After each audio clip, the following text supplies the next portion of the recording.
استقبال رمضان کی مناسبت سے ہر سال پڑھا کرتے تھے، وہ میں نے آپ کی خدمت میں پیش کیا۔ اس میں آپ نے فرمایا ایامہ افضل الایام، ماہ مبارک کے جو دن ہیں وہ باقی مہینوں کے دنوں سے افضل ہیں، ماہ مبارک کی راتیں وہ باقی مہینوں کی راتوں سے افضل ہیں، اور ماہ مبارک کے لمحات، اس کے گھڑیاں یہ باقی مہینوں کی گھڑیوں سے افضل ہیں۔ افضل ماہ رمضان کے دنوں کا باقی مہینوں کے دنوں سے افضل ہونے کا مطلب یہ نہیں کہ دن برائے دن، وقت وہ گردش فلک کا نتیجہ ہے۔ گردش فلک یہ اور مہینوں میں بھی ہوتی ہے اور رمضان المبارک میں بھی ہوتی ہے۔ ماہ مبارک کے دنوں اور راتوں اور اس کے لمحات کا باقی مہینوں کے دنوں اور راتوں اور لمحات سے افضل ہونے کا مطلب یہ ہے کہ ماہ مبارک کے دنوں میں جو عمل آپ انجام دیتے ہیں اس کا اجر اور ثواب باقی مہینوں کے دنوں کے اجر اور سے اس عمل کا ثواب زیادہ ہے۔ راتوں کے اعمال کا ثواب اور مہینے کے راتوں سے افضل ہے۔ یہاں کے لمحات حتیٰ لیلۃ القدر، لیلۃ القدر خیر من الف شہر، شب قدر وہ 19 کی رات ہو، 21 کی رات ہو یا 23 کی رات، اس شب میں جو عمل آپ کریں گے اس کا اجر 1000 مہینوں کے عمل کا جو ثواب ہے اس سے زیادہ ہے۔ یہ تو قرآن کی آیت ہے نا، اس میں کسی شک اور شبہ کی گنجائش نہیں ہے۔ ماہ مبارک ہے، ہم ایک باواد بلند صلوات بھیجیں گے جس کا ثواب اتنا ہوتا ہے کہ فرشتے اس کا حساب کتاب نہیں رکھ سکتے، اور بھیج کے اس کا اجر اور ثواب اپنے اپنے مرحومین اور ان مومنین مومنات کے مرحومی کے لیے ہدیہ کریں گے کہ جنہوں نے آج تک افطار اور کھانے کا اہتمام کیا۔ بآواز بلند صلوات، اللہم صلی علی محمد وآل محمد۔ قرآن مجید اور روایات میں جو معقول چیزیں ہیں، معقول چیزیں جن کو سمجھنا آسان نہیں ہوتا، ان کو سمجھانے کے لیے محسوس چیز کی مثال دی جاتی ہے۔ جو نادیدہ حقیقتیں ہیں، نادیدہ حقیقتیں جنہیں ہم اپنی آنکھوں سے نہیں دیکھ سکتے، ان کو سمجھانے کے لیے قابل مشاہدہ اور محسوس چیزوں کو بطور مثال پیش کیا جاتا ہے۔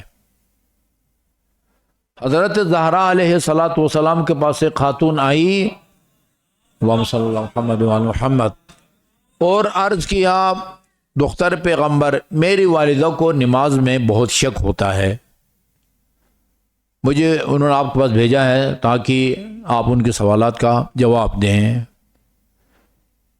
ایک سوال کیا، پھر دوسرا سوال، پھر تیسرا سوال، 10 سوال کیے اس خاتون نے، 10 سوال۔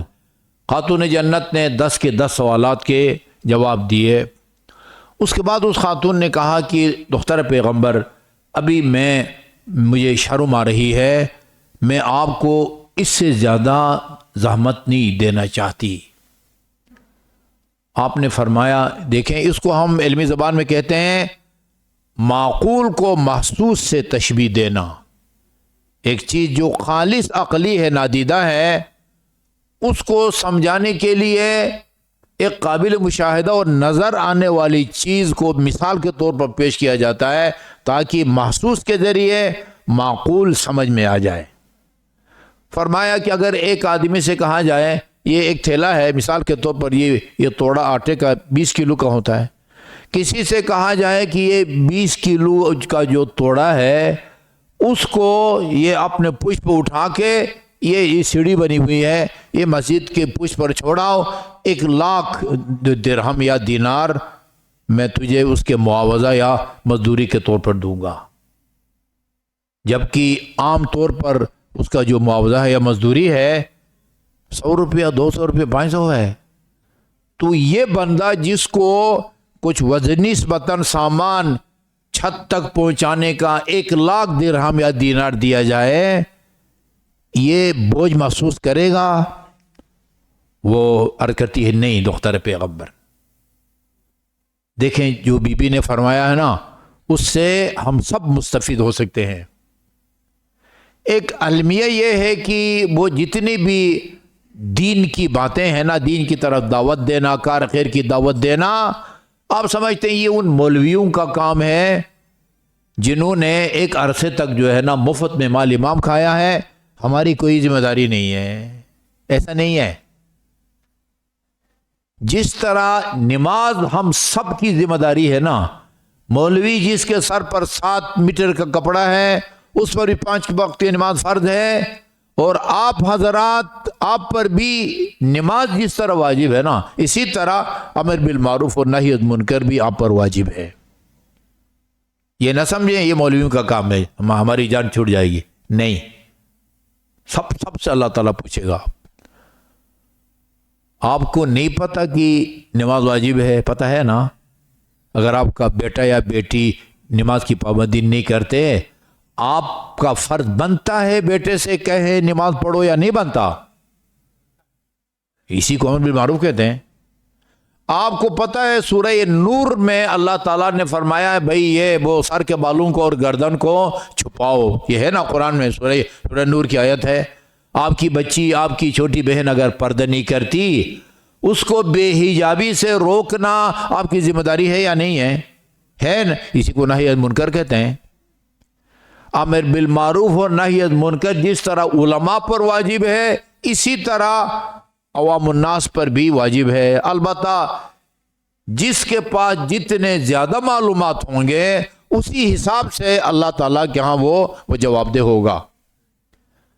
ہم جب میں ہوتے تھے، وہ سالانہ ادھر سے ہمیں تبلیغ کے لیے بھیجا جاتا تھا، اکثر ہم کراچی آتے تھے وہاں سے، تو تبلیغ کے لیے جن کو بھیجا جاتا تھا وہاں کسی مجتہد کا درس جو ہے نا وہ اس کا اہتمام کیا جاتا تھا۔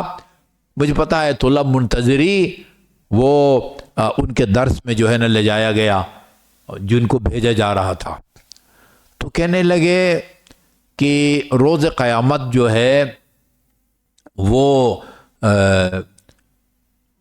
مختلف جو ہے نا وہ کسٹم کہنا چاہیے یہاں پر، ہاں وہ مختلف لوگوں کے ادھر جو ہے نا وہ ڈیوٹیاں تھیں، اور وہ لوگوں کے معلومات کے لحاظ سے ان سے پوچھ گچھ کی جاتی تھی، معلومات کے لحاظ سے پوچھ گچھ کی جاتی تھی۔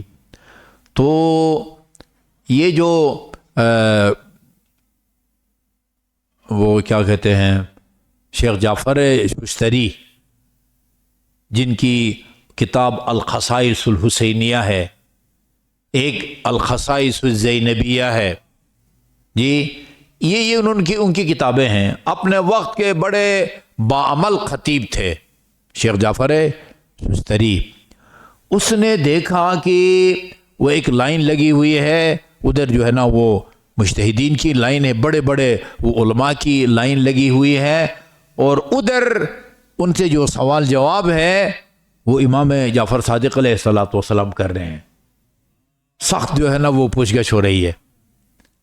یا یہ لطیفہ بنایا گیا ہے یا واقعاً ایسا ہوگا؟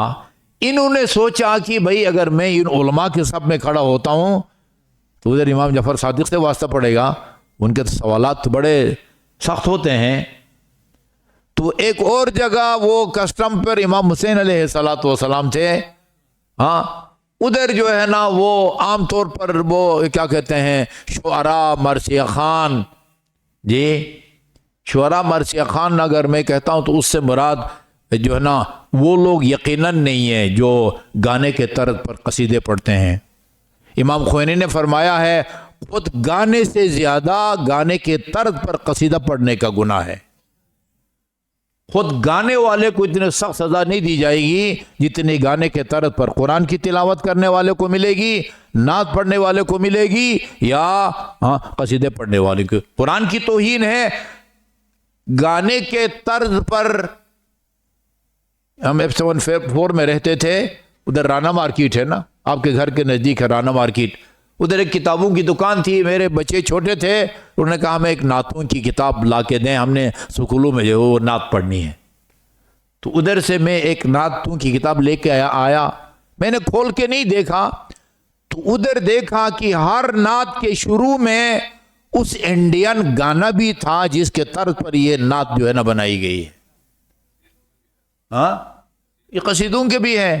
جو آدمی گانے کے طرز پر قصیدہ پڑھتا ہے نا، ہو نہیں سکتا کہ وہ کئی دفعہ اس گانے کو نہ گائے، تب جا کے قصیدے کو اس کے اوپر فٹ کرتا ہے، اس کے اوپر فٹ کرتا ہے۔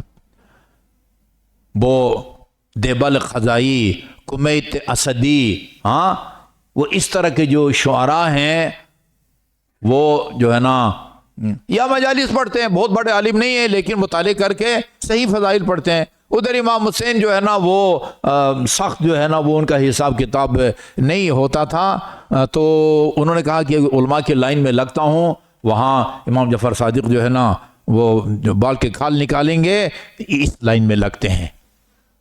تو انہوں نے جا کے کہا کہ آپ کون ہیں؟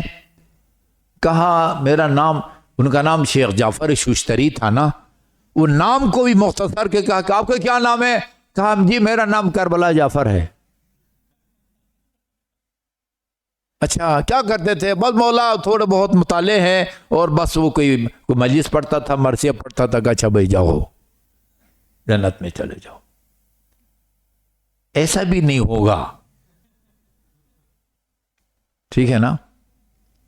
ایک مرتبہ درود بھیجے نا محمد وآل محمد پر، اللہم صلی علی محمد وآل محمد۔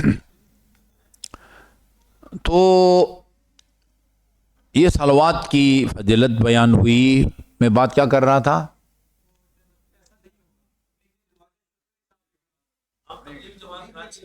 ہاں،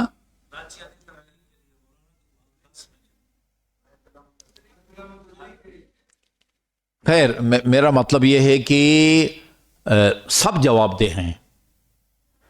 امام زین العابدین نے والدین سے فرمایا ہے اپنے اس میں رسالہ حقوق میں، تم اگر اپنی اولاد کی صحیح تربیت کرو گے مثاب ہوگے، تمہیں ثواب ملے گا، اور اگر ان کی تربیت میں کوتاہی کرو گے تو معاقب ہوگے، پھر اس کوتاہی پر تمہیں سزا ملے گی، سزا ملے گی۔ آپ بھی نا یہ چھوٹی چھوٹی وہ روایات جس میں نیکیوں کو بیان کیا گیا ہے، اس کو بیان کریں گے، آگے لوگ آپ کے کہنے پر عمل کریں گے، وہ آگے عمل کریں گے، اتنا آپ کو ثواب ملتا ہے۔ اچھا، آپ کے پاس چونکہ ٹائم نہیں ہوتا، مصروف آدمی ہیں، ہم لوگ بیکار ہیں، ہمارا اور کوئی کام نہیں ہے دن میں کتابیں پڑھنا، سوشل میڈیا پر جو ہے نا کوئی اچھی مستند روایت نظر آئی، وہ ریڈی میڈ لا کے آپ کو ہم سنا دیتے ہیں، ٹھیک ہے؟ اس کو یاد کرو، اور یاد کر کے آگے لوگوں کو سناؤ، آگے لوگ عمل کریں گے۔ 1000 آدمی اگر اس پر عمل کرے نا، جتنا اجر ان 1000 کو ملے گا اتنا اجر ایک آپ کو ملے گا۔ حدیث یہ ہے رسول خدا کی، لا يتکرم الرجل کلمت حق اخذت بها الا وله اجر من عمل بها۔ کوئی بھی بندے خدا جو حق کی بات کرے، وہ عمل بها، اور سننے والے اس حق کی بات پر عمل کریں، جتنا اجر سن کے عمل کرنے والوں کو ملے گا اتنا ہی اجر اس کار خیر کی دعوت دینے والے کو بھی ملے گا، وہ عالم دین ہو، دھوتی پہنی ہوئی ہو، شلوار قمیص ہو، یا عربوں والی لمبی قمیص پہنی ہوئی ہو، فرق نہیں پڑتا۔ اس دن ایک منظر عجیب دیکھا میں نے، نماز عشاء کے دوران اور باہر دسترخوان پر میرے خیال میں 400 کے قریب بندے تھے، بعد میں جب درس کے لیے دیکھا 15 سے 20 آدمی تھے۔ اور میں امیر المومنین علیہ الصلوۃ والسلام کا وہ نہج البلاغہ کا خطبہ میں سنانے کے لیے لے کے آیا تھا۔ اس کا مطلب یہ ہے کہ ایک پکوڑا اور ایک سموسہ کو جو ہے قیمت دیتے ہیں، وہ قیمت علی کے کلام کو نہیں دیتے۔ کتنی افسوس کی بات ہے۔ ہم مدینہ میں نا وہ آغائی عمری کے گھر کے پاس ایک کنواں ہے اور بڑے موٹے خاردار وہ جو تاروں سے اس کو بند کیا ہوا ہے۔ شنید یہ ہے، خبر یہ ہے کہ امیر المومنین سے کوئی سنتا نہیں تھا امیر المومنین کی باتیں۔ اس کنویں کے اوپر کھڑے ہو کے خطبے پڑھتے تھے، کنویں کے اوپر کھڑے ہو کے۔ اچھا، ہمارے اکثر حاجی صاحبان جو ہمارے ساتھ کاروان میں گئے ہوئے تھے، وہ ان کا جمگٹھا تھا وہاں پر۔ کیا ہو رہا ہے بھائی؟ یہ وہ کنواں ہے کہ جہاں امیر المومنین بیٹھ کے خطبے پڑھتے تھے، چونکہ ان کو کوئی سننے والا نہیں ہوتا تھا۔ اچھا، میں نے دیکھا اکثر وہی لوگ ہیں جو شام کو مجلس میں نہیں آتے۔ میں نے دوسرے دن کہا کہ بھائی اس کنویں کے پاس جا کے بیٹھتے ہو جہاں امیر المومنین شکوہ گلہ کرتے ہیں، خدایا میرا کوئی سننے والا نہیں ہے، میں مجلس میں اسی امام کی باتیں سناتا ہوں اور آپ نہیں سنتے، اور ہوٹل پہ جا کے گپے مانگتے ہیں، اس پارٹی کی باتیں، اس پارٹی کی باتیں، اس پارٹی کی باتیں۔ یار ہمیں شاباش دو، ٹھیک ہے؟ تلاش کر کے امام کا کنفرم کلام آپ تک پہنچاتے ہیں، اس کو آگے پہنچاؤ۔ دیکھو انعام آپ کو علی اور اولاد علی جو ہے نا وہ کیا انعام دیتی ہے۔ اللہم صلی اللہ علی محمد وعلی محمد۔ اچھا جی، تو میں نے بات کی تھی کہ معقول جلدی سمجھ میں نہیں آتا، لہذا معقول کو نادیدہ چیز کو سمجھانے کے لیے ایک محسوس چیز کی مثال دی جاتی ہے۔ فرمایا خاتون جنت، تو تمہیں پتہ ہے کہ اگر ایک آدمی، وہ خاتون جنت ہو، میں ہو، آپ ہوں، جو آدمی ایک فقہی سوال کا جواب دے، خدا اس کو کتنا اجر دیتا ہے تمہیں پتہ ہے؟ کہا نہیں پتہ۔ کہا کہ اگر ہیرے اور جواہرات کی ڈھیر جی اتنی بڑی ہو کہ عرش سے لے کر فرش تک چاندی اور ہیرے اور جواہرات کی ڈھیر ہو، اس کی کتنی قیمت ہوگی؟ اتنا اجر خدا دیتا ہے اس آدمی کو جو ایک فقہی مسئلہ بیان کرے۔ طولانی روایت ہے، یہ جو جس نے بھی ترجمہ کیا ہے وہ ادھر وہ ہوتے اپنا علمدار صاحب، تو میں پوچھتا وہ جو علی من المہد الی اللحد کا ترجمہ، وہ فاطمہ طلوع سے غروب تک، یہ کس نے کیا ہے ترجمہ؟ جس نے بھی کیا ہے اس کا یہ طولانی روایت موجود ہے جی، یہ انہوں نے ترجمہ کیا ہے فاطمہ طلوع سے غروب تک۔ یہ جو مثال آئے کہ آپ کے سامنے میں نے پڑھی ہے، مثل الذین ينفقون اموالهم فی سبیل اللہ، جو لوگ اپنا حلال کی کمائی راہ خدا میں خرچ کرتے ہیں، وہ ان کی وہ ایسی ہے جیسے کہ ایک دانہ، مثال کے طور پر گندم کا، آپ اس کو زمین میں دباتے ہیں اور جب وہ اس کا وہ شاخہ کھڑا ہوتا ہے تو اس کے اندر جو ہے نا وہ 7 اس کے جو ہے نا وہ خوشے نکلتے ہیں، اور فی کل خردل 100 حبہ، اور ہر خوشے کے اندر 100 دانے ہوتے ہیں۔ یعنی جس طرح ایک گندم کے دانے سے 700 دانے نکلتے ہیں، اسی طرح جو آدمی راہ خدا میں 1 روپیہ اگر خرچ کرتا ہے، اللہ تعالیٰ اس کو 700 گنا اجر و ثواب عطا فرماتا ہے۔ یہ قرآن کی آیت ہے، مثل الذین ينفقون اموالهم فی سبیل اللہ، ان لوگوں کی مثال جو اپنے اموال کو راہ خدا میں خرچ کرتے ہیں۔ جی ابھی ادھر نہ ہوتے تو بہتر تھا، بیٹھے ہوئے بتاتے ہوئے ڈر لگتا ہے۔ یہ والا فرش یا اوپر والا فرش جو ہے نا، مومن ادھر بیٹھے ہیں جنہوں نے 16 لاکھ میں جو ہے نا یہ فرش بچھا کے دیا ہے جس پر آپ نماز پڑھتے ہیں۔ کوئی مال امام نہیں، اپنی جیب سے، میرا خیال ہے ہاں اپنی جیب سے پاک کمائی سے فرش بچھا کے دیا ہے آپ کو۔ یہ راہ خدا میں انفاق ہے۔ کمثل حبۃ انبتت 7 سنابل، اس ایک گندم کے دانے کی طرح ہے کہ جو 7 جو ہے خوشے نکالتا ہے، فی کل حبۃ مئۃ، وہ اور ہر خوشے کے اندر 7 دانے ہیں، اور ایسے بھی نہیں ہے خدا نے قسم کھائی ہو 100 دانوں سے زیادہ نہیں دوں گا، واللہ یضاعف لمن یشاء، اور خدا جس کو چاہتا ہے ایک خوشہ میں 100 سے بھی زیادہ دانے جو ہے نا وہ دے دیتا ہے۔ دوپہر کو جمعہ کے خطبے میں میں نے عرض کیا کہ ہم یہ مثال نماز کو لے لینا یا روزے کو لے لیں، یکم رمضان سے لے کر 29 رمضان یا 30 رمضان تک کھانے پینے کی چیزوں سے پرہیز کرتے ہیں، اور جن چیزوں سے روزہ باطل ہوتا ان سے پرہیز کرتے ہیں، اور ہمیں یقین ہوتا ہے افطار کے موقع پر کہ ہمارے دن کا روزہ صحیح تھا، فرض ہمارا ادا ہو جائے گا۔ رمضان کے آخر میں بھی ہم کو یقین ہے کہ ہم نے نہ کوئی چیز کھائی ہے، نہ جو وہ کی ہے، روزے کو توڑنے والا کوئی کام ہم نے نہیں کیا۔ لیکن اس روزے سے فارغ ہونے کے بعد یا نماز سے فارغ ہونے کے بعد یہ تو بندہ یقین حاصل کر لیتا ہے کہ یہ عبادت میری صحیح ہے، مگر خدا کی بارگاہ میں یہ قبول بھی ہے یا نہیں ہے، یہ ہر جو آدمی کے بس کی بات، کوئی خوش قسمت ہوگا کہ جس کی عبادت خدا کی بارگاہ میں قبول ہو۔ کیسا پتہ چلے؟ کچھ اسلام میں، تاریخ انسانیت میں ایسی الہی ہستیاں گزری ہیں کہ اللہ نے ان کے عمل کے اوپر قبولیت کی مہر لگا دی ہے، تمہارا یہ عمل خدا جو ہے نا وہ قبول ہو گیا ہے۔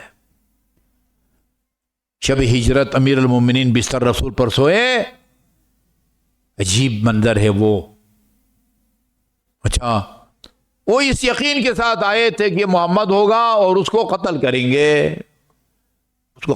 گے، شیطان نے طریقہ بھی بتایا تھا کہ یہ جو حملہ ہیں ان کو ایک خاندان سے نہیں ہونا، ایک قوم کا نہیں ہونا چاہیے، مختلف اقوام پر مشتمل جو ہے نا وہ ایک کیا کہتے ہیں وہ بنائی جائے، فوج بنائی جائے، یا بہرحال ایک وہ کیا جائے دستہ، ہاں کس سے بدلہ لیں گے؟ بنی ہاشم۔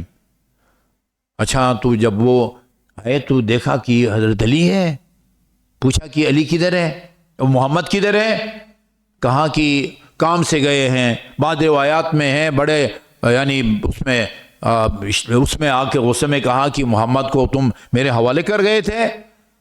ابو جہل نے کہا یہ اس کو نہ چھیڑو، یہ بھولا آدمی ہے، اس کو خطرے میں ڈال کے جو ہے نا وہ محمد کہیں نکل گیا ہے، اس خیال سے کہ وہ اس کو محمد سمجھ کے قتل کر دیں گے۔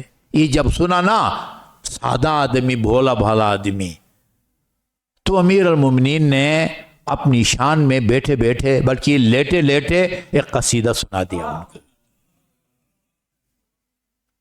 مجھے تم سادہ کہتے ہو، آتانی اللہ من العقل ما لو قسم علی مجانین الارض لصاروا عقلا، خدا نے علی کو اتنی عقل دی ہے کہ یہ علی کی عقل پوری دنیا کے دیوانوں میں تقسیم کرو نا، سارے کے سارے عقل مند بن جائیں۔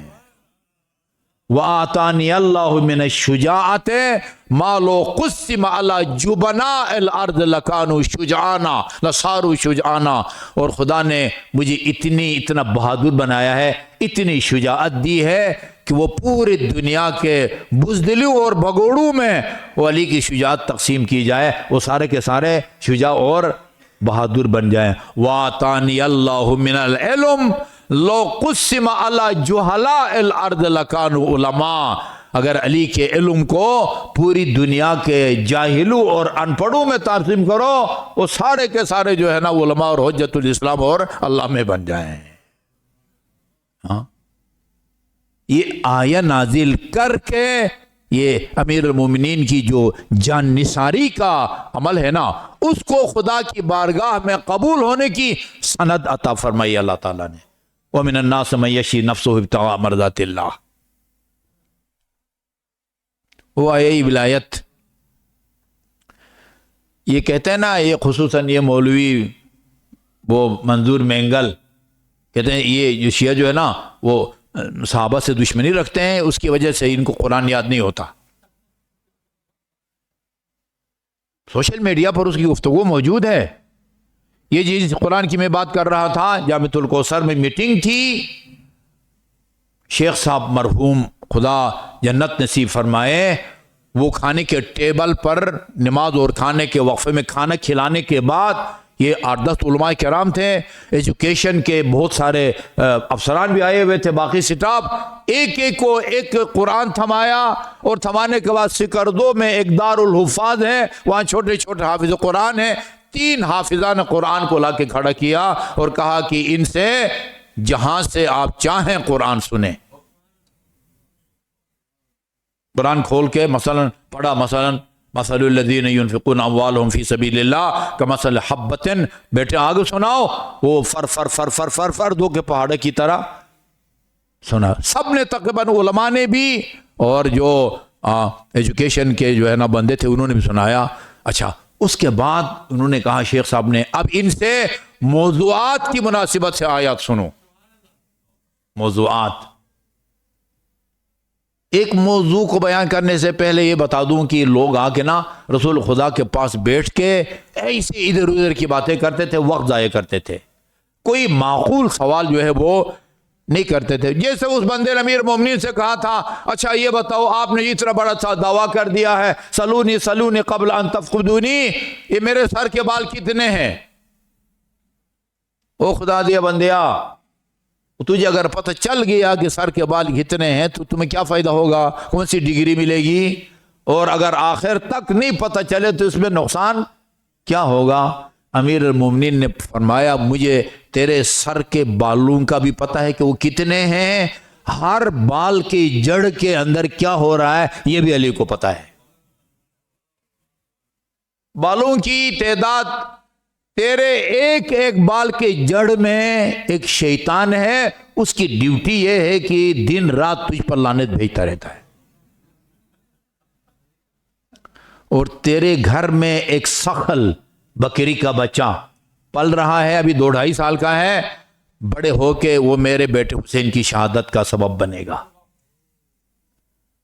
کہ یہ بالوں والا تو نہیں، لیکن یہ جو تمہیں بتا رہا ہوں اس سے تمہیں پتہ چل جائے گا کہ علی کو تیرے سر کے بالوں کا پتہ تھا یا نہیں تھا. اور اس طرح کی الٹی سیدھی باتیں پوچھتے تھے. اللہ کی طرف سے حکم آیا کہ میرے حبیب، یہ لوگ جو آپ کے پاس آ کے ٹائم ضائع کرتے ہیں ان سے کہے جو بھی مجھ سے آ کے کوئی سوال جواب کرنا چاہے، راز و نیاز کی باتیں کرنا چاہے، ایک ملاقات کے لیے 1 درہم صدقہ دینا ہوگا. 1 درہم. یہ قدرت کی طرف سے یہ شرط لگائی گئی، کنڈیشن. 1 مہینے تک کوئی شکل بھی نہیں دکھائی کسی نے. قرآن کی جو آیات منسوخ ہو گئی ہے نا، جو حکم اللہ نے اٹھا لیا ہے، ان میں سے ایک یہ ہے، قرآن میں ہے. پہلے کہا کہ بے صدقہ دے کے پھر رسول سے راز نیاز کی باتیں کرو، اور جب دیکھا کہ یہ بدبخت کنجوس رسول کی زیارت سے بھی محروم ہو گئے ہیں، پھر یہ پابندی اٹھا لی. امیر المومنین کے پاس 1 دینار تھا، وہ آپ نے اس کا چینج کرایا، کھلا 10 دینار 10 درہم ہر دفعہ صدقہ دیتے تھے، اور رسول خدا کے پاس جا کے راز و نیاز جو ہے وہ کرتے تھے، راز و نیاز. پھر اللہ نے کہا کہ بھئی یہ پابندی اٹھاؤ، یہ جو ہے نا یہ اس کنجوسوں کا کوئی علاج نہیں ہوتا. اچھا، جب انہوں نے کہا نا کہ وہ آیات موضوعات کے بارے میں آیات پوچھو، اس میں جو فیصل آباد سے آئے تھے مولانا نجیب اللہ طارق، انہوں نے کہا بیٹے یہ بتاؤ قرآن کی وہ کون سی آیت ہے جس پر صرف علی نے عمل کیا ہے؟ اس بندے نے یہ آیت پڑھی، اس کو آیت نجوا کہتے ہیں. نجوا کا مطلب راز و نیاز، ہاں، تنہائی میں باتیں کرنا. اور ایک اور بندے نے پوچھا، وہ تو ایسے مذاق میں پوچھا، یہ تو ہر کسی کو پتہ ہے. کہا کہ اچھا علی کی خلافت کے بارے میں کوئی آیات سناؤ. اس فوراً بچے نے پڑھ دیا، انما ولیکم اللہ ورسولہ والذین آمنوا الذین یقیمون الصلاۃ ویؤتون الزکاۃ وہم راکعون. اچھا، اس کا بھی جو ہے نا غلط ترجمہ کیا ہوا ہے انہوں نے کتاب میں. والذین یؤتون الزکاۃ وہم راکعون کا ترجمہ کیا ہے خشوع اور خضوع کی حالت میں زکوٰۃ دیتے ہیں.